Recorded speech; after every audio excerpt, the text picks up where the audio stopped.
Working at theme parks was generally easy. It was fun. It was great. But there were some parts of the job that could be really hard and difficult at times.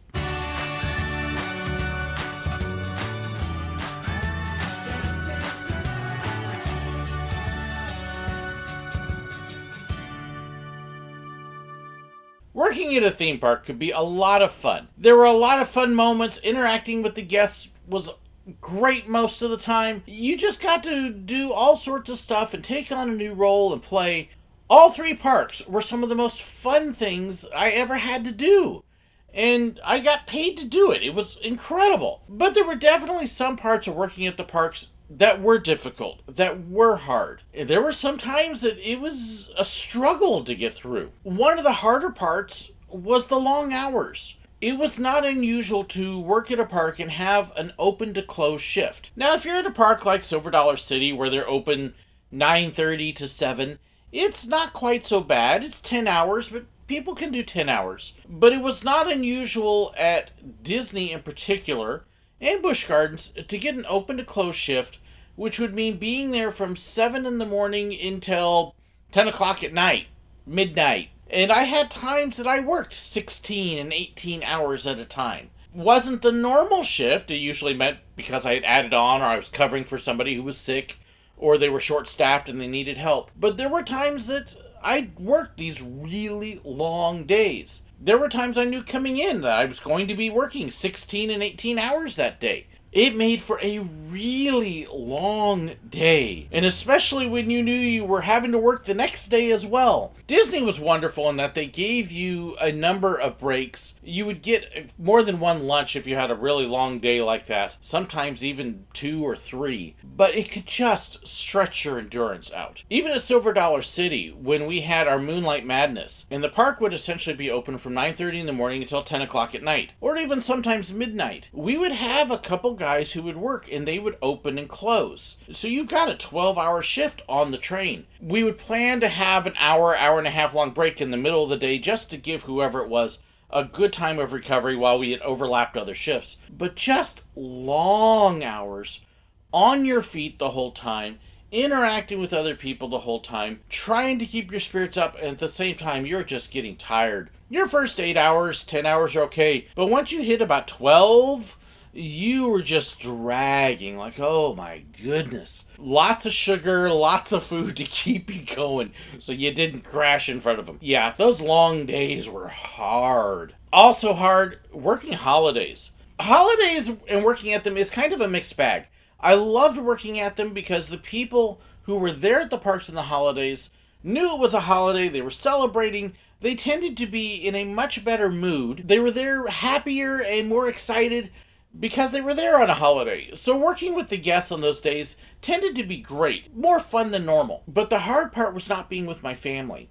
In particular, Christmas. I had a few Christmases where, depending upon what my work schedule was, I either had a quick Christmas with the family in the morning and then went to work, or I went to work and then we did Christmas in the evening when I got home. Thanksgiving, I missed a couple Thanksgiving meals because I was working at the parks. That was hard when you want to be home, you want to be celebrating with your family, with your wife and kids, and instead you're at Disney. It was fun, but at the same time it wasn't where you were supposed to be. It would have been nice if I could have brought them into the park those days, but they still wouldn't have been with me. They would have been out on their own. There were times that I would take them into the park on holidays. We actually had 2 years in a row where I was off on Christmas Eve and the employees weren't blocked from going, so I actually took my kids and we went to the parks on Christmas Eve and spent part of the day at Magic Kingdom and part of the day at Hollywood Studios, and gave my wife a break since she was going to get them all day the next day. But not being with family on holidays when you should be, and missing those family times and the family meals and the family celebrations because you're at the parks,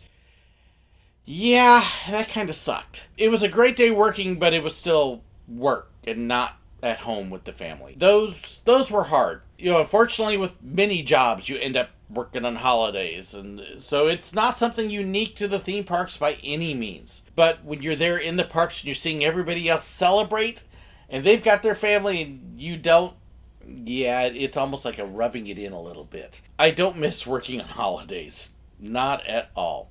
Dealing with the heat was another issue. And this was true at all of the parks. You were outside all the time, which meant you were in the heat. In Missouri, it's particularly July and August that are bad. In Florida, it's most of the year. When we were at Rhino Rally, the Land Rovers would sometimes have fans that would work over your head, but most of the times they didn't. And so you got no air blowing on you, and you've got high walls, and you just had no air circulation. Those Land Rovers would get hot. We had a rule that you could only do 5 rounds in a Land Rover, and then you had to take a break. A lot of that was because of the heat and to get you out of it. Because 5 rounds would give you about an hour of driving, and then it's time to get out and cool off. We had the neck coolers to try to cool us off in there. We would have water, and we would go through water like crazy. But they were just hot and horrible and, terrible. Fun to drive, but the heat was terrible to deal with. And of course, Disney, you learn all sorts of other tricks to deal with the heat. If you're out on Main Street or Hollywood Boulevard or some of those places, you've got all the stores that are kind of lining the street. Well, you would find where the store doors were open and you could actually feel the air conditioning blowing out. So you would try to stand in those spots and get what little bit of air you can. You would follow the shadows on the street as the sun moved. You'd try to kind of move along with the shadows to stay in the cool. Lots of water drinking again. Whatever we could do to find ways to stay cool. The fact I wouldn't wear a hat. The reason I wouldn't wear a hat is because with my thick hair and fat head, I would overheat. It would make me hotter to wear the hat because it would just keep the heat in. So I'd take it off. I didn't mind a little bit of glare. But whatever we could do to keep cool. And yeah, dealing with that heat was terrible. Silver Dollar City, I have to admit, I cheated a little bit. Silver Dollar City will actually set out sprinklers on really hot days for the kids to jump in. And I would actually go over with my conductor hat. We would have one right by the train station. And I would kind of fill it up a little bit with water and then just dump it on my head. That was probably the best trick I had for dealing with the heat. On a really hot day, we didn't have to wear the black vest. We could go down to black garters in our shirt too, which helped. Oh yeah, the heat, especially being a cold weather person. I love Missouri because we get a real winter and we get snow and ice occasionally. Ice stinks, but it's still cold. I like cold better than heat. Yeah, dealing with the heat was terrible. But you learn to deal with it because that's part of the job. You gotta do it, regardless of what park you work at. The nice thing is, after you're out there a little bit, you do adapt. I tend to tan up a lot if I'm out there. In fact, my teens in my youth group that I used to work with would joke that I had brat's feet because my tan lines around my ankles would be so sharp and defined from my socks at work that it actually looked like my feet were removable and you could change them with different shoes. It was really funny. But I would tan up really well, which helped. If you can tan, it does help you deal with it some. Yeah, I don't miss being out in that heat all the time. Ugh. In fact, even now, if I visit parks, the heat sometimes can make it more difficult. I try to schedule my visits more in the spring and more in the fall, when that way I'm not getting as much hot weather. And that's why. Another really hard thing sometimes. Okay, we're human. You have times when stuff at home doesn't go well. Maybe it's an argument with the kids, having to discipline them, maybe something with the wife. Maybe somebody at home is sick. We had a period when I was working at Disney World. We lost my father-in-law. We lost my wife's grandparents. She lost her best friend. She lost a cousin. All within a year and a half. It was just a very difficult year where you would get this news, you'd find out that somebody was sick or dead, and then you'd have to turn around and go to work. And put on the smile and the happy and everything's wonderful. Because everybody coming into the park, they're not there to deal with your problems. They're not there to deal with your reality. In fact, they're there to escape their reality a lot of times. So no reality allowed, which meant no drama, which means if you start to tear up and you're on stage, it's like, oh my goodness, this is not good. We had to take everything that we were dealing with at home, financial issues that would come up, my car broke down, whatever it may be, and we would have to compartmentalize those and kind of put them away. And you would see people, it was kind of funny backstage, because you would see people that would be upset, crying, frustrated, mad, and then they would hit the stage area where they'd walk out where the guests could see them. You just see this change in the demeanor. Going from backstage on, it would be, hi. And you would see it the opposite way. If they were out on stage working with guests, and then it would come backstage, you'd see this happy-go-lucky, yeah. It was hard sometimes to take those things you were dealing with and to put them aside and pretend they didn't exist and put a smile on your face. It was very difficult. It's actually one reason why when we visited Disneyland after 9/11, we were there 2 weeks afterwards, I was in such admiration of those cast members because they were dealing with all these emotions that so many of us were dealing with fear, with worry, all of that came with it. But also many of them had family that were involved. The struggles they were going through at the time, and yet they put on smiles and were happy and joyful, or at least they looked like it. It's probably one of the greatest tributes to cast members, that they can take everything they're dealing with outside and just completely shuffle it aside and ignore it. Well, not really ignore it, but just pretend it's not there for a little while and put on the happy face for the guests. It's one of the hardest parts of the job. It's a struggle, but boy, when you're able to do it and you can see the magic you make, while inside you feel like you're dying and shriveled up and hurting and crying and terrified, and yet you can see people around you going, oh, it's so nice, you're so happy. It's this weird dichotomy, like, well, I'm happy you don't know how I'm really feeling. I'm happy I can make you happy. It's an act. It really is an act. It's even more than a balancing act because you completely tip the seesaw over to one side and you put on something you are absolutely not feeling. It's hard, but it's part of the job.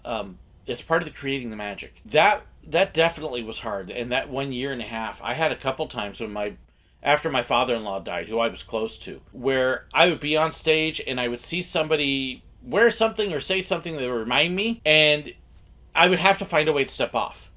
And just, oh, hey, that's awesome. I will be right back.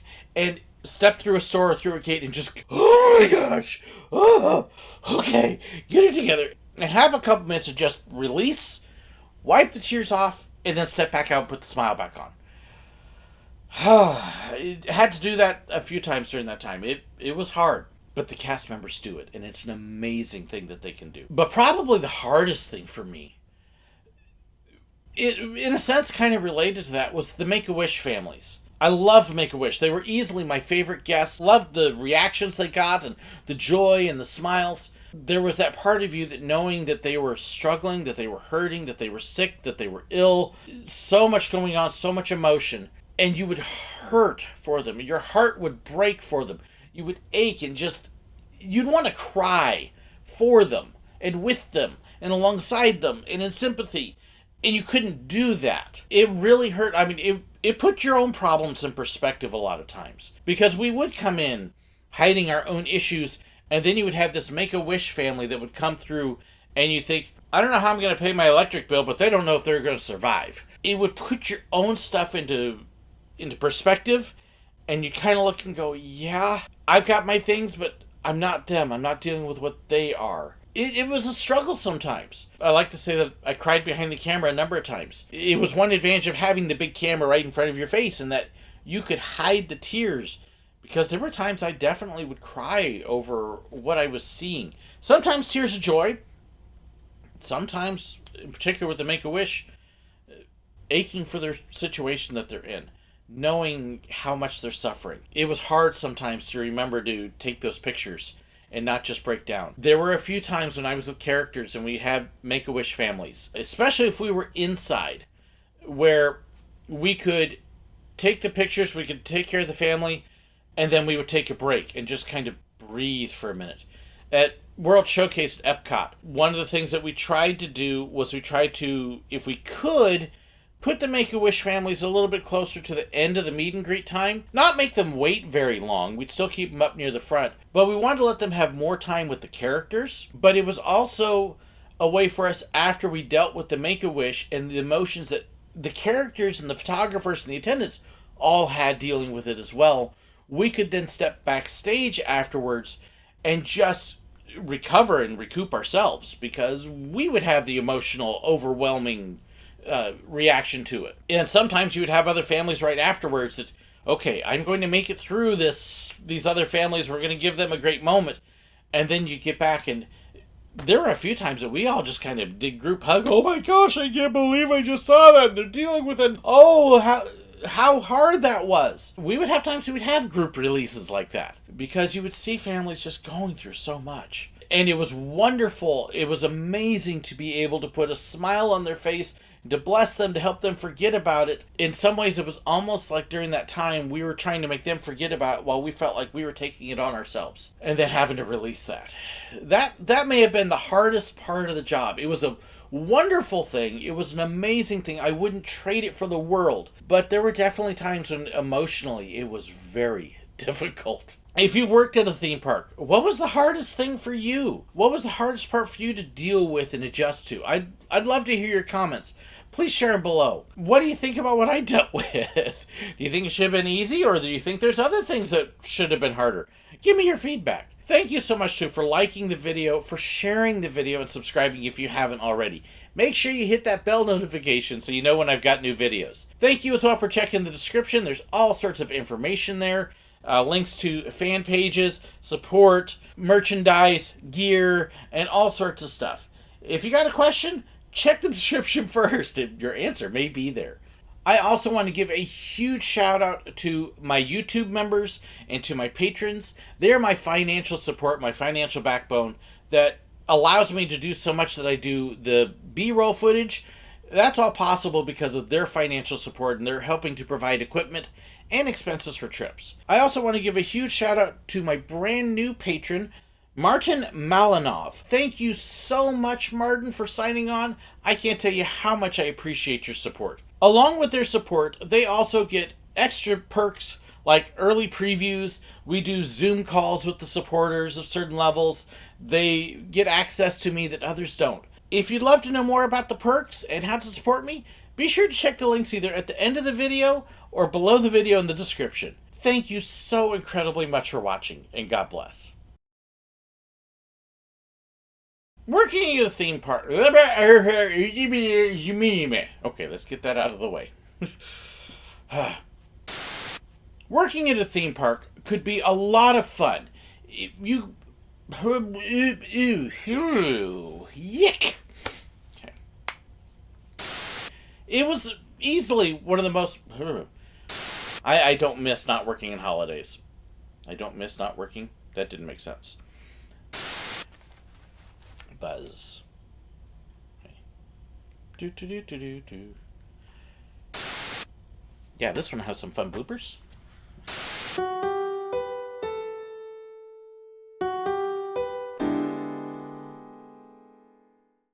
If you'd like to know about my merchandise, fan pages, and more, be sure to check the description below.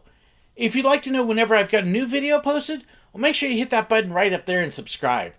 If you'd like to watch another one of my videos, I've got a great one for you right here. And if you'd like to be like these wonderful people here and support me financially on Patreon, well, make sure you check the link right there. There's even some extra perks for them. Thank you so much, and God bless.